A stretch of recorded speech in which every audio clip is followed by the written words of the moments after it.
ঘাটাল মহকুমার সমস্ত নদীর জলস্তর বৃদ্ধি পাচ্ছে। ঘাটালে আবার বন্যার আশঙ্কা।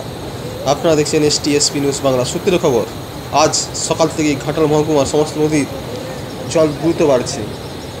ঘাটালে আবার বন্যার আশঙ্কা। মহকুমা শাসকের কার্যালয়ে তড়িঘড়ি প্রশাসনিক বৈঠক করলেন জলসেচ দপ্তর রাজ্যের মন্ত্রী মানস রঞ্জন ভূঁইয়া। ঘাটাল থেকে এস প্রামাণিকের রিপোর্ট। স্টুডিও থেকে আমি রাজীব, STSP নিউজ বাংলা, সবার খবর সবার আগে।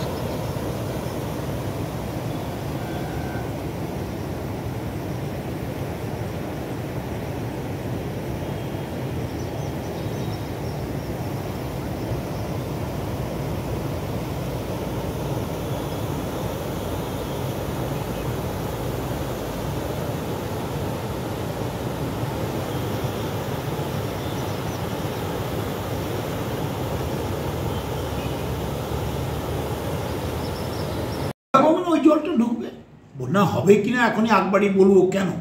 আমরা পজিটিভ মাইন্ডে আছি, ঈশ্বরের কাছে, উপরওয়ালার কাছে প্রার্থনা করছি জলটা সেই লেভেলে যেন না গড়ায়, জলটা যেন একটু রেস্ট্রিক্টেড ফ্লো থাকে, তাহলে আবার ঠিক হয়ে যাবে। আমরা কাজে নেমে পড়বো যুদ্ধকালীন পরিস্থিতিতে।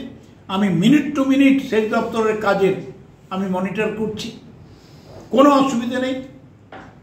মানুষকে বাঁচানোর জন্য সেচ দপ্তর যান প্রাণ দিয়ে কাজ করছে, আমাদের ইঞ্জিনিয়াররা আপনাদের সাহায্য চাই।